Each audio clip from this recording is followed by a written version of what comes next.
It's good to be a part of this clinic, AFRI-GLOBAL. Thank you so much, Mike and the team, for organizing this. It's been a while where I've been invited to talk about business and innovations, but we know it is something that is very, very critical, vital, and this is the right time for this.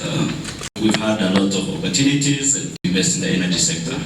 So energy is very diverse. You have projects that are government-oriented, and you have projects that are private sector-led. So on the private sector side, that's where I'm going to spend most of the time. There is a lot of opportunities, especially in renewables, where we have solar home systems, and we have a country that works. We have the leadership and the vision, like the ambassador already said. This country is ready for business.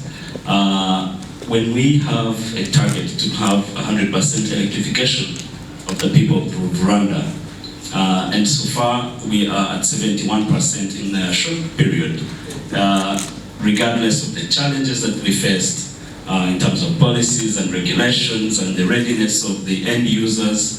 There's a lot of campaigning that we have to do, a lot of awareness creations for the end users. For example, people in Ngororero, deep in the villages, telling them that I'm going to give you solar for lighting.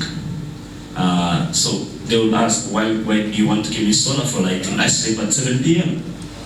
just after the sun has, set. So, and you're telling them you're going to give them a solution which they have to pay for. But then they forget that they're using kerosene, which is very hazardous for their health. They have kids that have to do homework, and they're doing it under the kerosene lamps, where you can just provide a small basic system that can help them improve their health, and also have their kids be able to do chores and homework on time. So we've done this in a short period, to say, and the awareness has worked. So that is creating a market for anyone that is willing to invest in the energy sector. So it is open, it is booming. We have a lot of incentives. So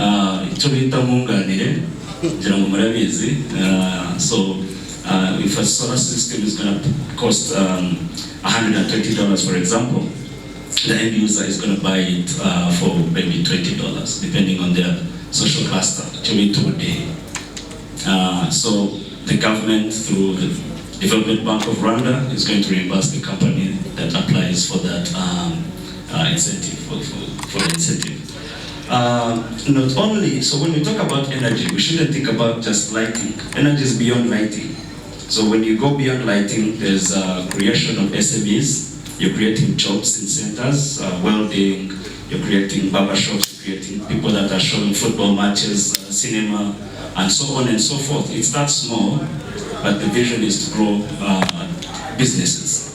So once you start small, as long as you start understanding the geography, the terrain, and the people that you're working for, the end user, then they get hooked, just like all of you are hooked on a smartphone. All of us. Everyone is guilty here. Everyone has a smartphone, right? So we started with the Karasharamye.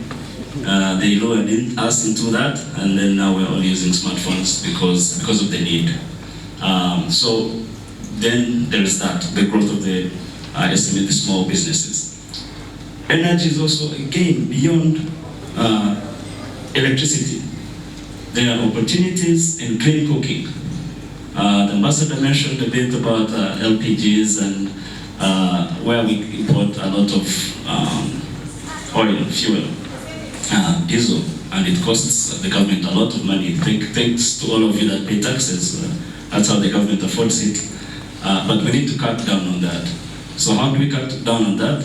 There's innovations in stoves, clean cooking stoves. There is innovation in the fuels such as pellets, such as gas, and there could be opportunities in the country if we are to think outside the box and use the gas that we have in Lake Kivu. So there are studies that are being made around that. So that is also part of the energy that we need. So I think that answers the question number one. Thank you so much, Mr. Sunday. For the entrepreneurs here in the room, you already talked about how they actually support innovation, how they come up with innovations. They observe, they look at what is lacking on the market. He already said different ideas of actually innovation or like gaps you can actually tap into. If you are here tonight, please note down. He said there is opportunity in investing in clean cooking stoves. If you were here and you were thinking of the next idea you can have that idea and join the energy private developers. It's also a good business idea that can actually help you. Thank you so much, Mr. Sandy. Let us go to our next speaker, Mrs. Mobiligi Jean-Françoise, the Vice Chairperson of PSF, Chairperson of IFA, and also Board Member of Agriculture Development Fund. Our question today is, how is the Federation, the PSF, work to increase access to finance and investment opportunities for innovation, for innovative businesses in Rwanda, and how is it making it in a way that is inclusive for young entrepreneurs and elderly?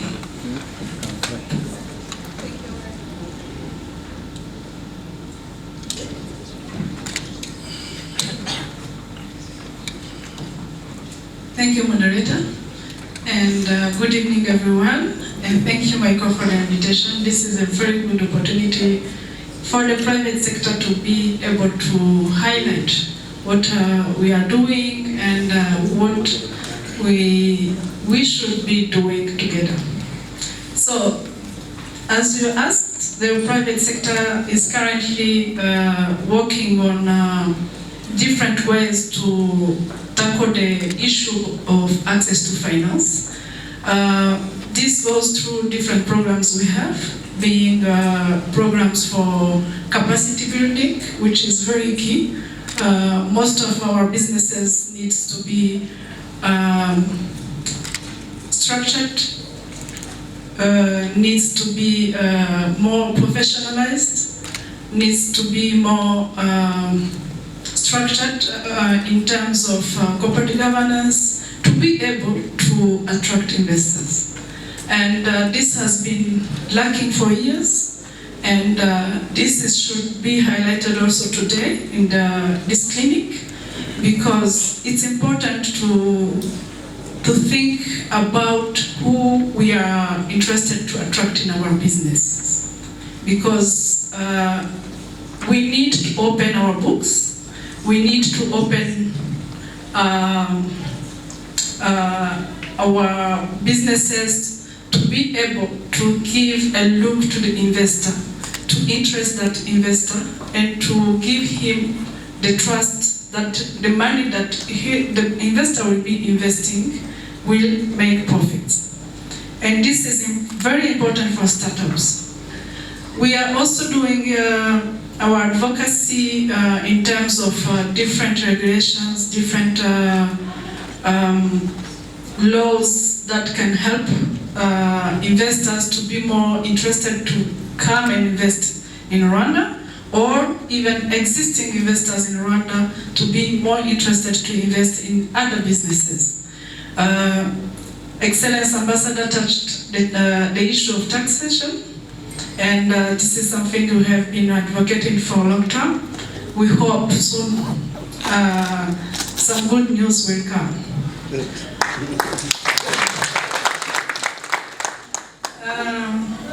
Another thing is the importance of touching new areas of businesses. We have seen many businesses attracted to be in the same sectors, in the same niche of market. This is an issue, and I'm very glad that today we are touching innovation, because it's highly needed. We need to be more open to new ideas, to other sectors, and sometimes it's difficult. Let's talk about agriculture, for example. How do we professionalize agriculture? How do we make it more business-oriented? this is something that it's a sector that is not easy to professionalize here in Rwanda. It has left to the need of the homes, not really business oriented. But as private sector, we found one of the solutions to come to go to those areas that were untouched in terms of putting together collective investments. Why collective investments? We have different investors in different sectors with different expertise. But some of expertise, for example, the agriculture, we don't have enough expertise in that sector. But we are willing to participate into the solution. We are willing to invest in. But how do one investor will go to it with the other businesses they have. But collectively, if we put together our capital, if we put together our ideas, if we put together our opportunity, we can share the risk, which is very important, and make sure that we put bases in place to make it profitable. And this comes to one of the citation of Warren Buffett as Dr. Francis started. Let's work together, working with others in the way. We need to work together.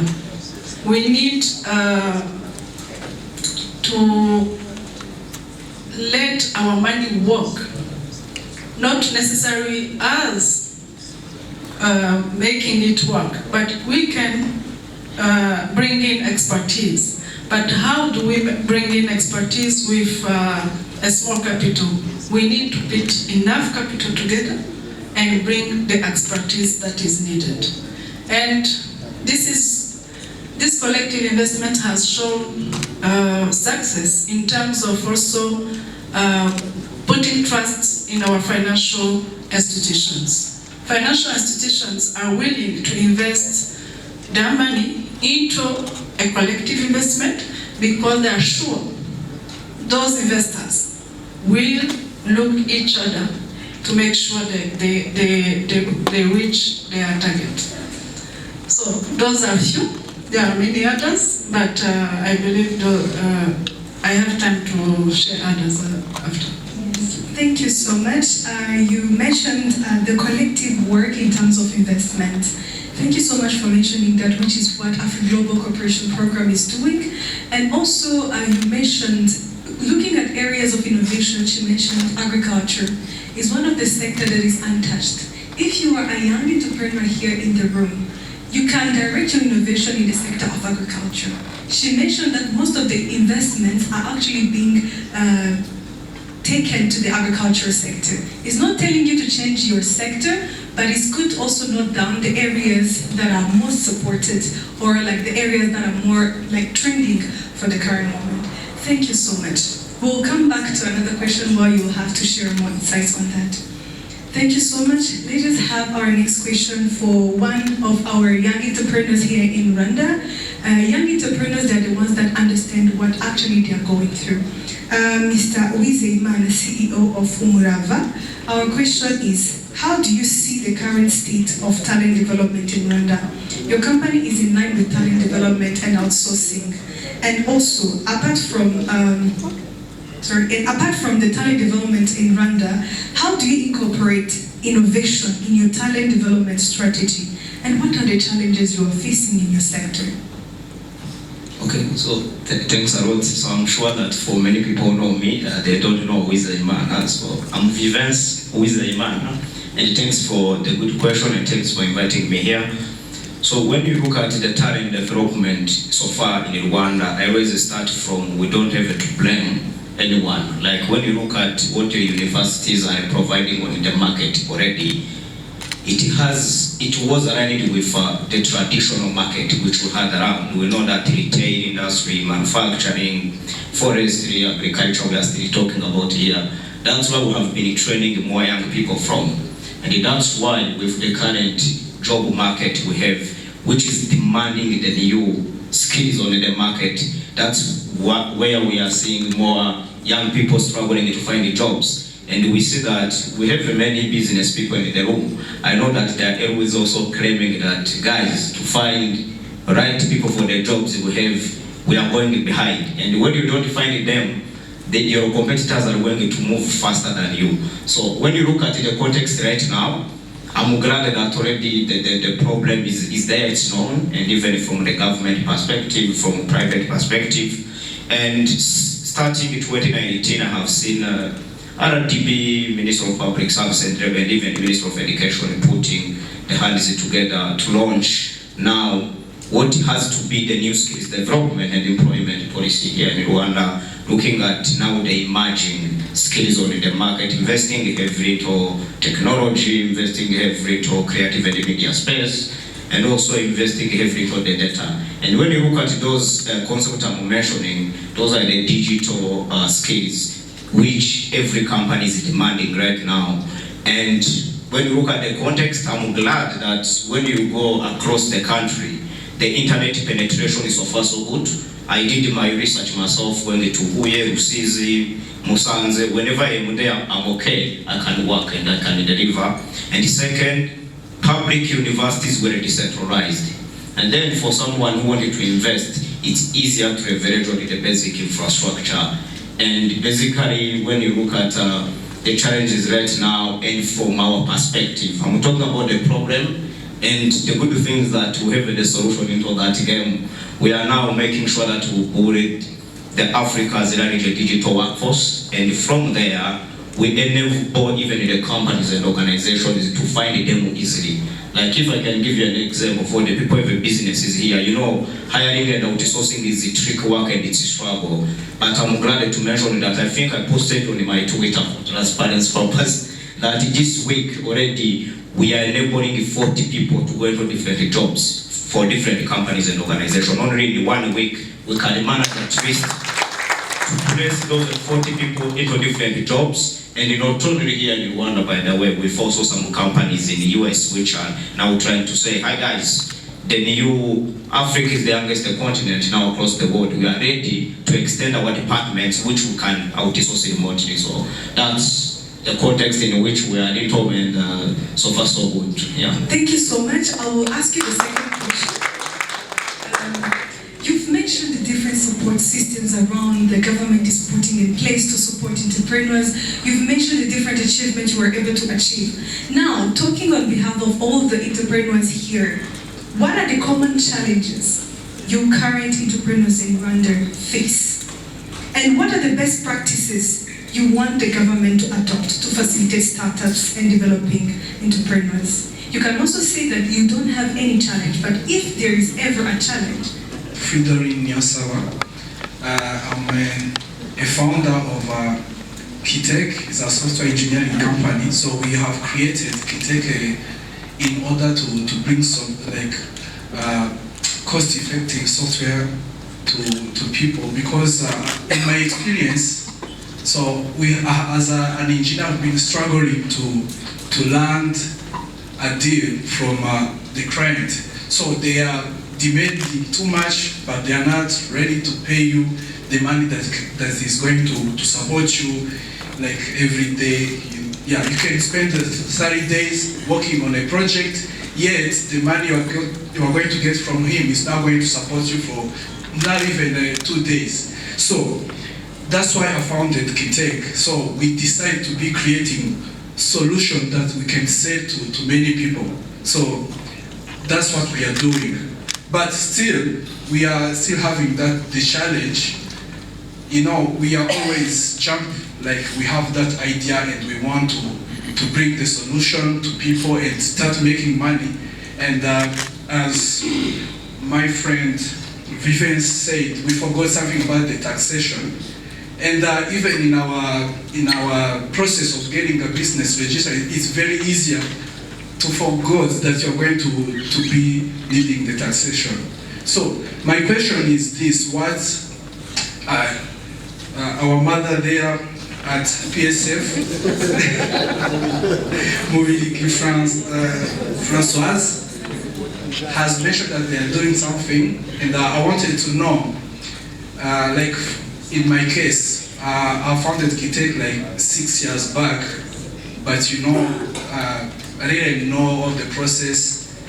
I started in the interleague because I need to pay tax in order for my business. Straight to the point. Yes. For the sake of time. Yeah, I'm hitting the point right now. So I started around that, now I'm hitting the point.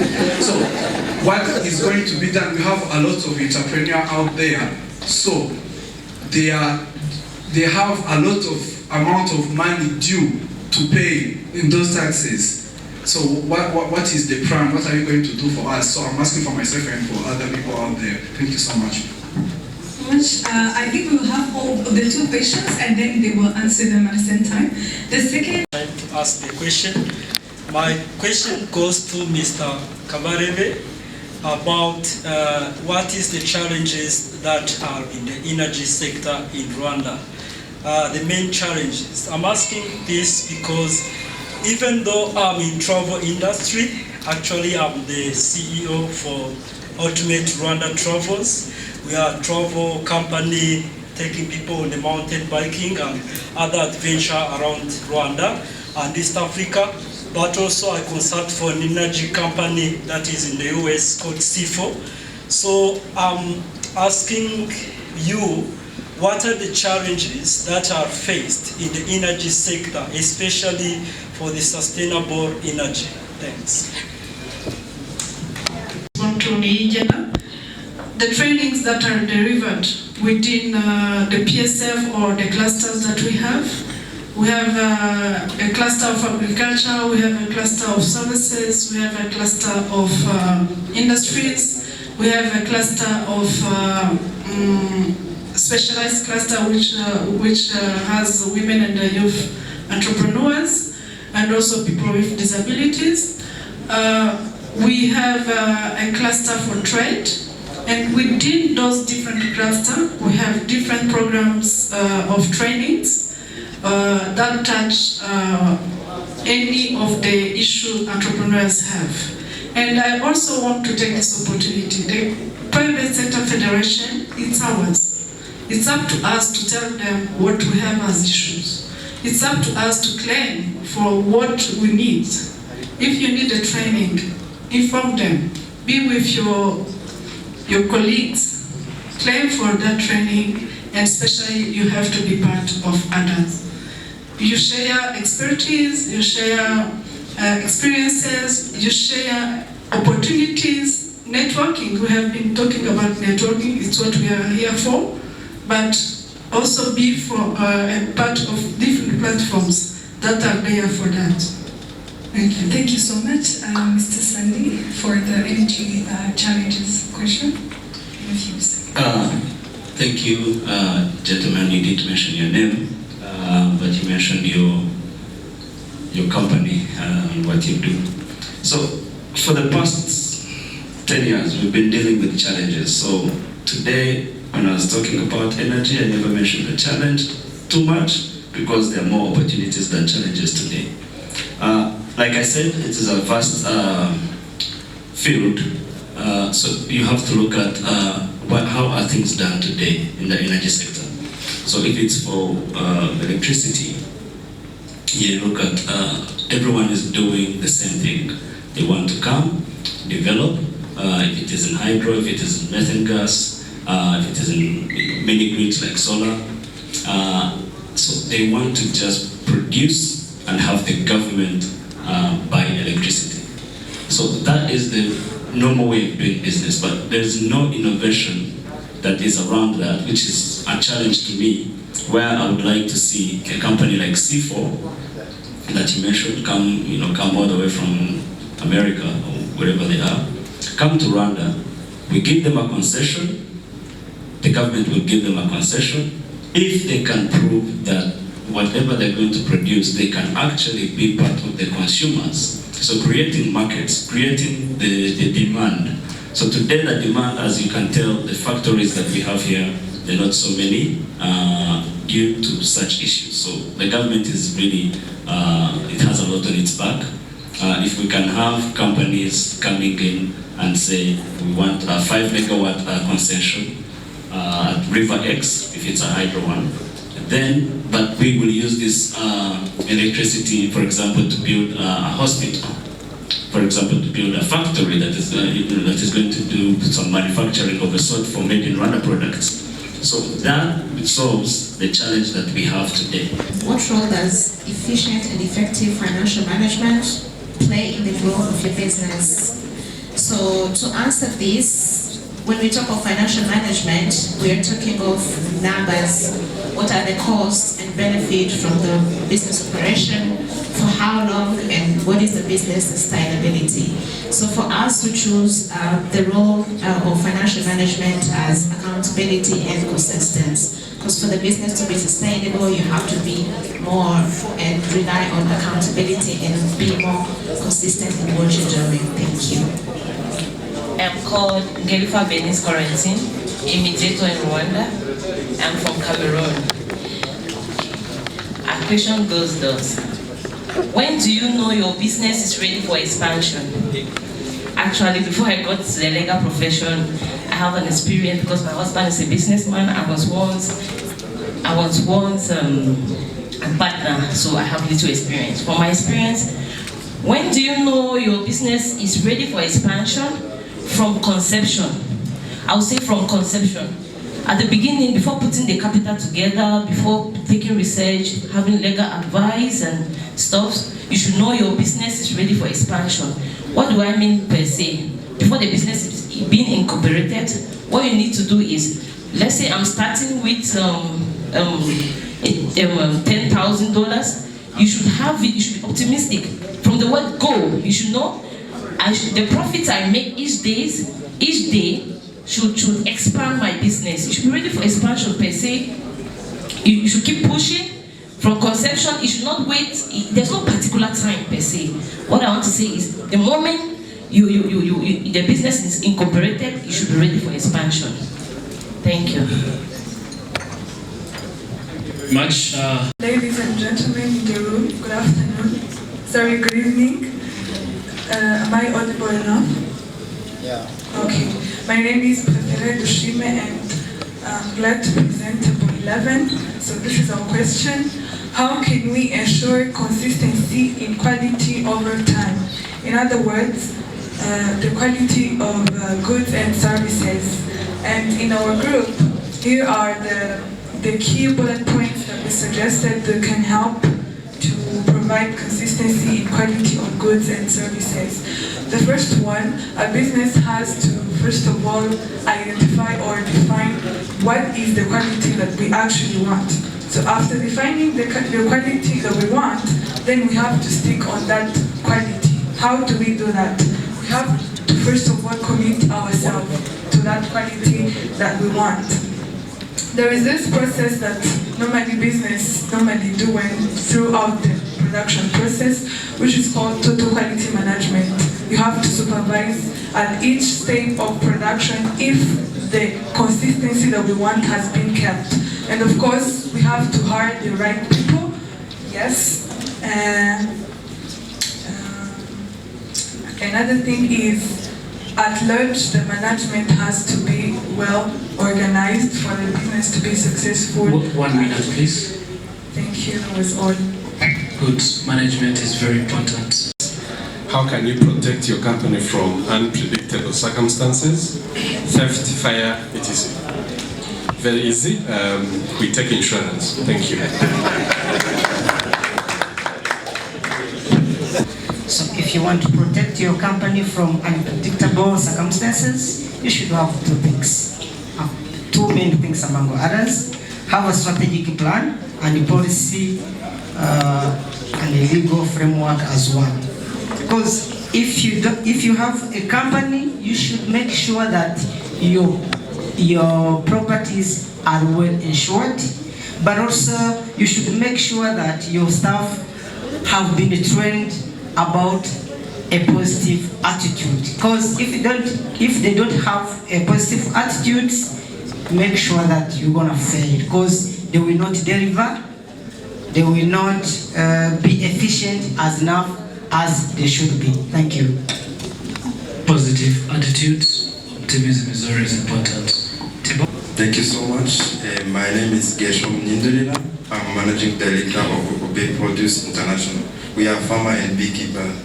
So the question is, how do you deal with the lack of capital investment in your company?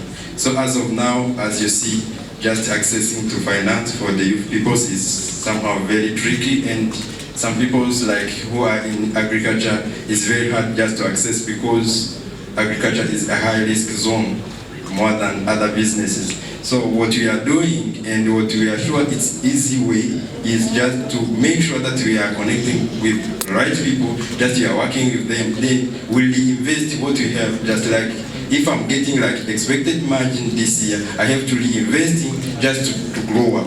This is the only solution. Others are just accessing, pitching, everything, wherever the investment are, then we see if you can meet with the right people who can support us. But when they are there, they are not there because we start when they are not there. So we have to invest maybe for long-term project so that we can be growing up very quickly. Thank you so much.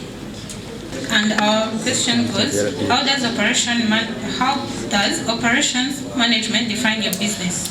So, for an operation manager, you first have to understand your business and know your services. What are you providing? Once you understand these services and how you're providing them, that's when you will know what brings in something. And that's how you manage your operations. Thank you.